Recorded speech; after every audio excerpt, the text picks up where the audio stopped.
Hello, good morning. It is the 5th of November, Bonfire Night. And what I am trying to do, my apologies, I'm not very good at blogging just yet or doing videos, so I haven't got time to edit because I want to get this online today with it being Bonfire Night.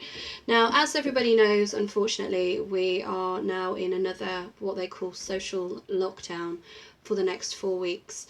And I think that the fact that it's actually happened today is quite sad. I mean, I don't want to go into any of the political side of things, so we'll forget about that and we'll just focus on the fact that today is the 5th of November, which usually would be a day that most people in the United Kingdom would spend that particular day with their friends and families and loved ones. But sadly, because of the lockdown that's come in, that isn't something they are going to be able to do. So one of the things that I have decided to do is do a small few YouTube clips, which I will put on to some of my Facebook pages, just basically sort of showing the types of food that I would genuinely be cooking on the 5th of November for my friends and family if they were able to visit me today. Obviously, I have my children, they will be here with me, but I think, for all those other people out there that, are a bit lonely or, feeling still quite isolated and vulnerable, sometimes it's nice, just to see somebody and say hi. So to give people some sort of idea of the types of food that you could cook, even if you weren't going to cook them today, there's the types of things that you might consider cooking throughout the rest of the year, especially with the dark nights rolling in. Now, one of the things that never seems to turn itself off, as you can see, my camera's just fell, is my slow cooker. Now, in my house, I probably have my slow cooker on almost every single day, even in the summer. To me personally, something like a slow cooker, it's a bit of a godsend. I wouldn't usually advise anyone, and I'm not going to advise anybody, to obviously, purchase a slow cooker as a way of cooking stuff, going to work, forgetting about it, and leaving it on. Usually, if I am going to cook things with my slow cooker, I will tend to do it in the evenings, so I'll prepare all the food so that it will cook throughout the night. That way, in the morning, the food is done. I can allow it to cool down, obviously within the time frame given to comply with food hygiene regulations. And then what I will then do is I will separate what is in the slow cooker. Part of it might go into the freezer and the rest will go into the fridge. And then all I have to do then when I come home with my children in the evenings is put the food into the microwave. Ideally, obviously, if you know you're going to be home, especially at the weekend, having a slow cooker is a bit of a godsend. There are so many things you can use your slow cooker for now. The same like with a microwave. So if you're one of these people that obviously, like myself, who has small children, the reason why I love having the slow cooker is one of those things that can be kept out of reach of your young ones. So I can prepare all the food. Usually my little ones will try and help me out, and then I'll put it on in the slow cooker, leave it, and then I know that there's one meal that is going to be cooked by the end of the day. I haven't got to worry about trying to set the timer on the cooker or worrying that things might get burned or overcooked, because what I tend to find with a slow cooker, that doesn't, touch wood, that never really happens. So one of the things that obviously I'm going to do today is carrots, which I've already chopped and tailed, and parsnips.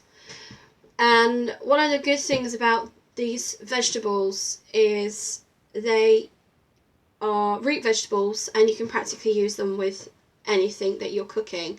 And so what my plan is today is to chop them up. And they will not be going into the slow cooker, they will be going into the oven. And is to put them into a tray, into a pan, It's up to you whether you choose to line this with anything like foil or greaseproof paper, or whether you just decide to say grease the tray itself. And what I'm going to do with these is I am going to cook them with some vegetable oil, and at the moment the one that I'm currently using, it's actually coconut oil. So at this time of year as well, it's a good way of just basically trying to use up anything that you've got in the cupboards, and a bit like Lent really, which is in February. So I'm just going to line this tray with some of the coconut oil whilst I'm talking to you, and then my plan is to chop up the carrots and the parsnip, and then also add some honey to this as well, and possibly a bit of spice. Now the spices that I'm using at the moment are, they come in a shaker, and it's Caribbean jerky barbecue grinder is what it's called.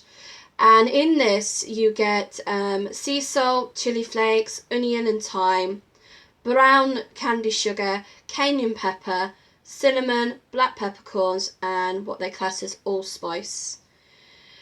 Now, it's entirely up to you, obviously, you know, what you decide to use when cooking any of the foods that you're looking at cooking. But bear in mind, if you were, for example, if I was cooking for my friends and family, or even complete strangers, for example, allergy requirements would have to be put in place. There's a lot of information online in today's society about people being allergic to things. So if you are going to be cooking for other people, then obviously make sure that you are aware of their dietary requirements and any allergies that they may have. Now, because I am cooking for my children, at this moment in time, as far as I am aware as their mother, they do not have any allergies, and they are not allergic to anything that I have fed them in the past. So everything that I am going to be cooking today and preparing throughout today, I know that there should be no reason as to why my children should not be able to eat this food, other than probably the basic fact that they don't want to eat it. And it's not because they have an allergy. So you know, it's very important. And you know, if you are, like I said, and I'm going to keep on about this all day, is if you are going to be cooking for other people, please be aware of, like I said, their dietary requirements and whether or not they have any allergies. And one of the reasons why I love cooking carrots from fresh is because I always like to eat them while I'm cooking them, but not too many, because I want to make sure there's enough for everyone. So at the moment, all I'm doing is, you probably can't see because of the angle of the screen. I'll see if I can alter it slightly without dropping my phone.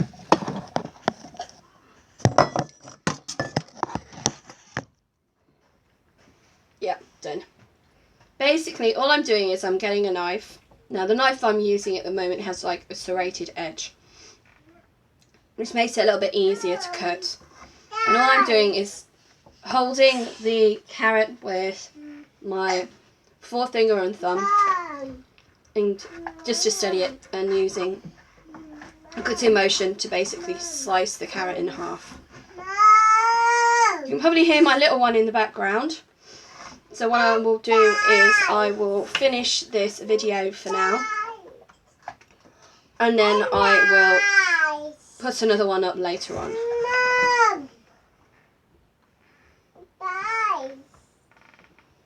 So, although you can just hear my little one in the background, just again to clarify,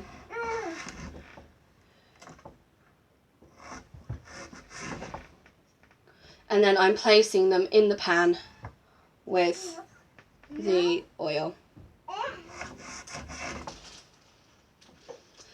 Obviously, some people might consider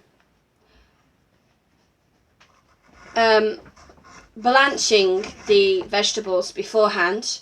This would basically is where you just get them and you put them in some hot water. So you're kind of steaming them, but you're not. You want them to still be a little bit hard, as opposed to being 100% soft.